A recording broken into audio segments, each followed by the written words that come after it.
Wakil Presiden Gibran Rakabuming Raka membuat video yang membicarakan generasi muda dan bonus demografi. PDIP menyebut Gibran lebih baik kerja ketimbang membuat video. Lalu ada apa di balik munculnya monolog Gibran ini dan benarkah untuk persiapan 2029? Kami membahasnya bersama dengan juru bicara PDIP, Mas Seno Bagaskoro, kemudian ada Sekjen Partai Golkar, Pak Sarmuji, dan juga Direktur Eksekutif Parameter Politik Indonesia, Mas Adi Prayitno. Selamat sore semuanya. Selamat Mas Yasir, Cak Sar, Mas Adi Pray. Selamat sore. Baik, saya ke Mas Seno dulu nih. Mas Seno, ini kenapa akhirnya PDIP sampai menyampaikan pernyataan sampai meminta Wakil Presiden Gibran Rakabuming Rakanya lebih baik kerja dulu ketimbang bikin video?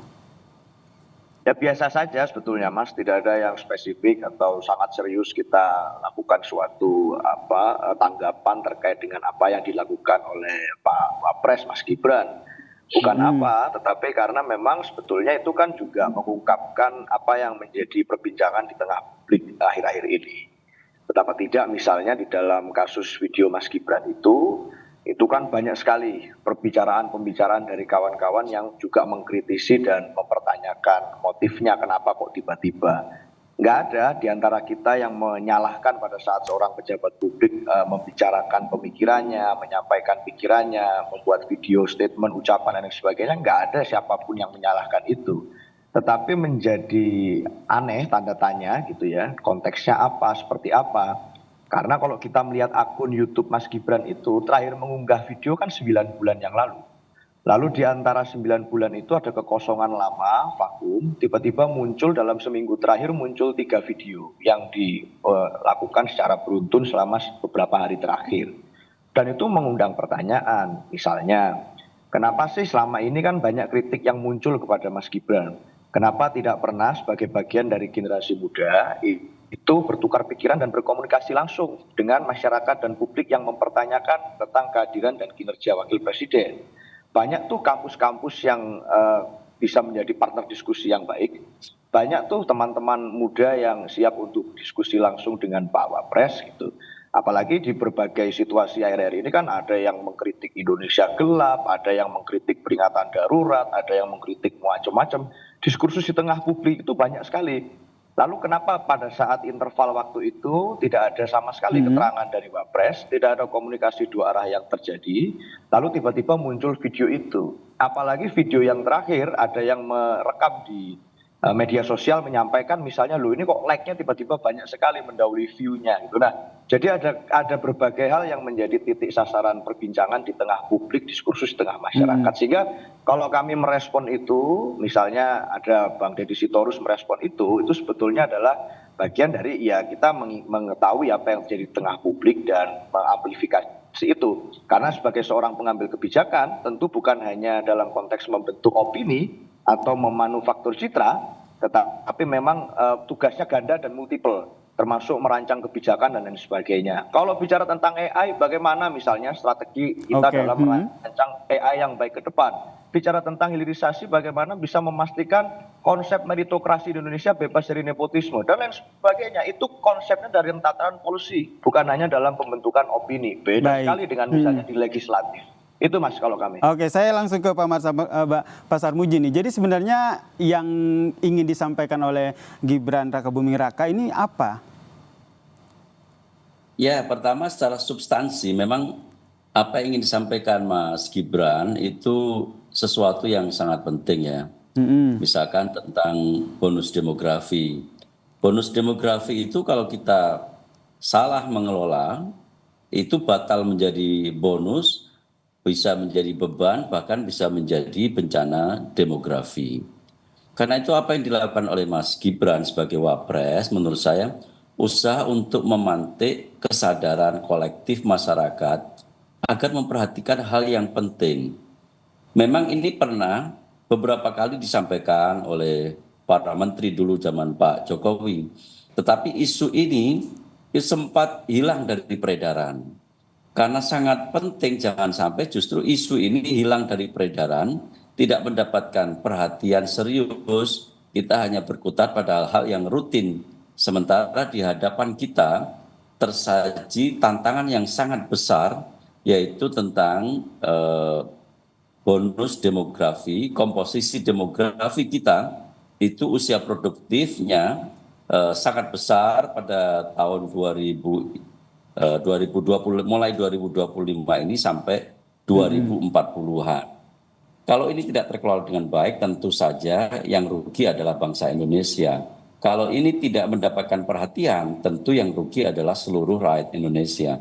Karena itu bagus saja Mas Gibran sebagai Wapres kemudian memantik kesadaran kolektif kita bersama untuk melihat bahwa ini ada tantangan besar, ada problem besar yang harus kita atasi sama-sama.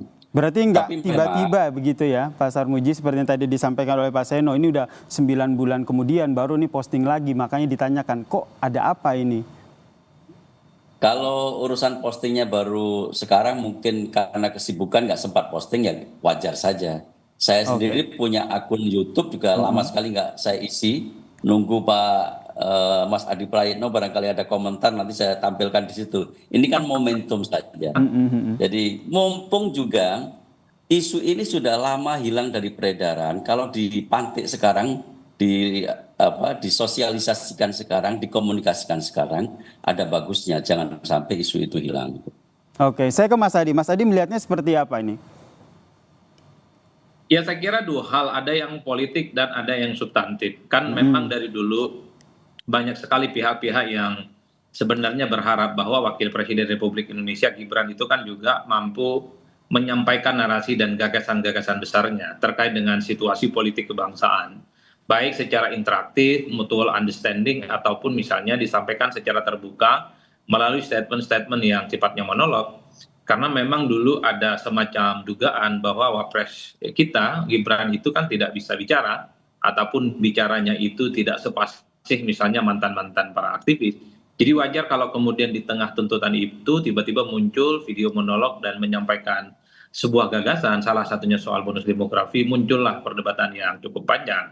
Di berbagai kesempatan saya selalu mengatakan memang tidak mudah jadi Gibran itu, ngomong salah, tidak ngomong pun juga salah.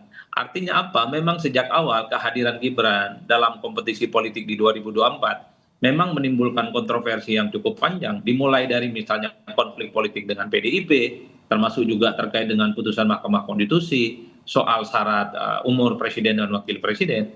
Jadi praktis setelah menang Pilpres berpasangan dengan Prabowo Subianto, hal-hal yang terkait dengan Gibran itu selalu memancing polemik dan kontroversi yang tidak berkesudahan.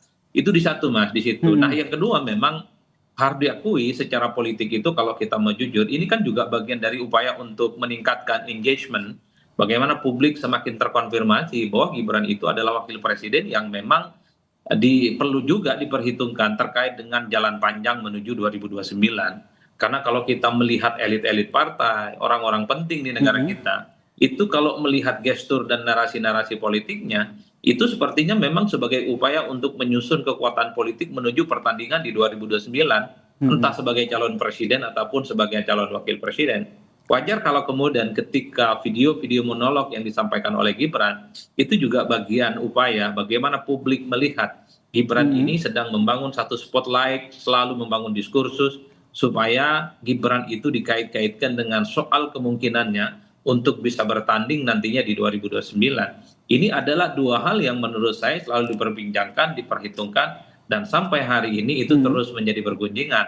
Hal-hal yang semacam ini menurut saya wajar kalau ditafsirkan secara politik. Tapi ala kulli hal Mas Yasir, bahwa secara prinsip Gibran itu adalah orang penting, orang nomor 2 di negara kita. Apa yang diomongkan mesti itu direalisasikan. Apa yang disampaikan itu harus diwujudkan. Kan percuma ngomong tentang bonus demografi, percuma bicara tentang hilirisasi, percuma bicara tentang timnas, bahwa segala sesuatu yang diomongkan kalau tidak menjadi kenyataan, ya ini hanya sebatas diskursus yang kemudian sebenarnya bisa dilakukan oleh siapapun. Yang jadi Mas menjadi Adi, nilai pembeda dari wakil presiden itu setiap omongannya wajib hukumnya dilaksanakan. Bicara tentang bonus demografi, kalau mau jujur, yang susah mendapatkan pekerjaan dan pendidikan per hari ini adalah mereka yang calon-calon bonus demografi ini, Mas. Nah, apa kira-kira kebijakan yang bisa dibuat supaya usia produktif itu tidak hampa dan tidak sulit hidupnya untuk menghadapi persoalan-persoalan di masa yang akan datang?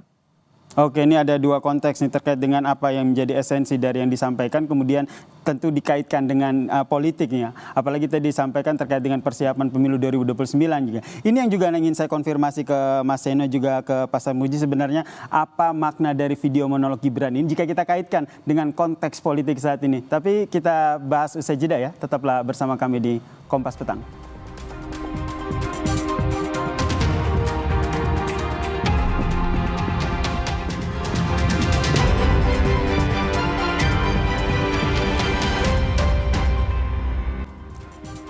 Kita masih membahas soal Gibran, Wakil Presiden Gibran Rakebuming Raka membuat video monolog dan juga akhirnya ditanggapi oleh PDIP dengan menyatakan bahwa harus mengkritisi soal kinerjanya. Masih bergabung bersama kami ini juru bicara PDIP Seno Bagaskoro dan juga ada Sekjen Partai Golkar Mas Sarmuji dan juga Mas Adi Prayitno. Saya ke Mas Seno. Mas Seno, tadi sempat disinggung oleh Mas Adi ada dua konteks gitu, salah satunya adalah politik. Mas Adi, dari PDIP sendiri melihatnya seperti apa? Apakah ada kaitannya dengan persiapan Pilpres mendatang? Iya, terima kasih Mas Yasir. Jujur saya nggak ngerti ya motifnya apa membuat video itu. Satu, Belanda masih jauh. Pilpres itu masih sangat lama dan akan menjadi tidak peka sebetulnya kepada rakyat hari ini yang menghadapi berbagai tantangan. Kalau kita terus-menerus memanufaktur citra menghadapi Pilpres yang masih jauh itu tadi. Sehingga tentu saja kalau bicara urgensi untuk Pilpres itu masih panjang sekali apapun. Dan masa iya sih kalau sekarang ini harusnya kan pasangan presiden dan wapres itu kan duit tunggal. Masa iya sih sudah mikir track masing-masing, saya rasa kan harusnya fokus di kinerja. Jadi kalau saya melihatnya Mas Gibran ini kan sudah, sebenarnya kalau bicara populer, bicara keterkenalan itu kan sudah tinggi sekali. Sudah jadi wapres, sudah dilantik, sudah mulai berapa bulan menjadi wapres, berperan jadi wapres. Masa sih masih harus mencari popularitas dari video seperti itu misalnya. Kan tarafnya sudah berbeda. Tarafnya Mas Gibran harusnya sudah dalam konteks policy. Bicara bonus demografi ada tantangan AI, gimana tuh industri dalam negeri bisa menghadapi AI. Bicara olahraga gimana tuh membangun ekosistem liga yang baik misalnya di dalam negeri atau lainnya. Nah, konsepnya sudah policy gitu. Tapi kalau konsepnya dalam konteks diskursus, dialektika, kenapa harus monolog gitu? Kenapa nggak dialog aja sih misalnya dengan teman sehingga akhirnya kampus. PDIP menyinggung soal kinerja dari Wakil Presiden Gibran Rakebuming Raka ya. Oke, saya langsung ke Mas Sarmuji, Marsiji. Gimana menanggapi hal ini? Ya, justru apa yang dilakukan oleh Mas Gibran sebagai Wapres itu sebenarnya untuk menunjang kinerja Presiden dan Wakil Presiden saat ini. Saya setuju dengan Mas Seno, kalau dikaitkan dengan Pilpres itu masih jauh. Dan saat ini kita baru saja berhenti dari perhelatan politik, kontestasi politik, itu sudah menguras energi kita. Dan justru saatnya kita mengisi capaian politik itu menjadi capaian kemajuan bagi bangsa. Salah satunya adalah apabila kita bisa mendapatkan bonus demografi, mengelola demografi kita betul-betul menjadi bonus yang puncaknya kira-kira tahun 2040-an. Jadi kalau dikaitkan dengan politik dalam pengertian kontestasi 2029, saya setuju ini terlalu jauh. Saya lebih setuju ini untuk mengisi kinerja Presiden dan Wakil Presiden. Untuk diketahui ya, urusan ini bukan hanya urusan pemerintah pusat. Bonus demografi ini kaitannya juga dengan seluruh masyarakat Indonesia termasuk yang ada di daerah-daerah. Jadi kalau wakil presiden atau presiden memantik kesadaran kolektif kita, itu bukan hanya tataran elit politik yang ada di Jakarta, tetapi penting juga untuk diketahui oleh masyarakat daerah termasuk pemimpin-pemimpin daerah kita. Berarti terlalu jauh ya kalau kita kaitkan dengan Pilpres 2029, karena fokus saat ini adalah bagaimana kinerja dari Wakil Presiden Gibran Rakebuming Raka. Mas Adi? Ya, apapun lah, kalau kita melihat pembicaraan publik, ini kan mungkin Belanda masih jauh, tapi kan bagi para politisi, bagi para elit, kerja-kerja politik menuju 2029 itu kan sedang disusun mulai saat ini. Jadi wajar siapapun yang saat ini menjadi pejabat publik, entah itu menteri atau mempartai yang jadi menteri, termasuk wakil presiden, ketika bicara jalan panjang 2029, maka apapun yang dilakukan saat ini itu dianggap sebagai bagian dari insentif tabungan politik yang bisa dimaksimalisasi sebagai upaya untuk membangun citra dan tentu positioning sebagai bentuk ukuran kinerja dan keberpihakan kepada masyarakat. Kan di situ sebenarnya Mas Yasir, nggak ada yang salah bagi saya secara prinsip. Tapi kan tentu publik berharap ya, seperti wakil presiden dan pemangku kepentingan yang lain, bukan hanya soal apa yang disampaikan, tapi secara prinsip soal bagaimana apa yang dilakukan supaya cita-cita dan statement-statement yang disampaikan itu bisa terwujud. Bicara tentang bonus demografi, bisa tidak kalau kita misalnya sudah melakukan satu desain supaya anak-anak muda kita itu yang S1 ke depan bukan lagi 18%, tapi meningkat jadi 25%, 30% dan seterusnya. Berarti tidak hanya hal-hal yang disampaikan saja ya Mas Adi ya, tapi yang dinantikan oleh warga adalah bagaimana kinerja dari pemerintah keseluruhan ya untuk memanfaatkan bonus demografi tersebut ya. Oke. Betul, kalau kita melihat anak muda hari ini banyak yang nganggur, bagaimana ke depan supaya tidak nganggur lagi? Kan itu contoh-contoh yang gampang sebenarnya. Kita nantikan seperti apa nanti langkah selanjutnya yang diambil oleh pemerintah terkait dengan memanfaatkan bonus demografi ini. Terima kasih sejumlah narasumber, juru bicara PDIP, Mas Seno Bagaskoro, ada Sekjen Partai Golkar, Pak Sarmuji dan juga Mas Adi Praditno telah bergabung bersama kami di Kompas Petang. Salam sehat semuanya.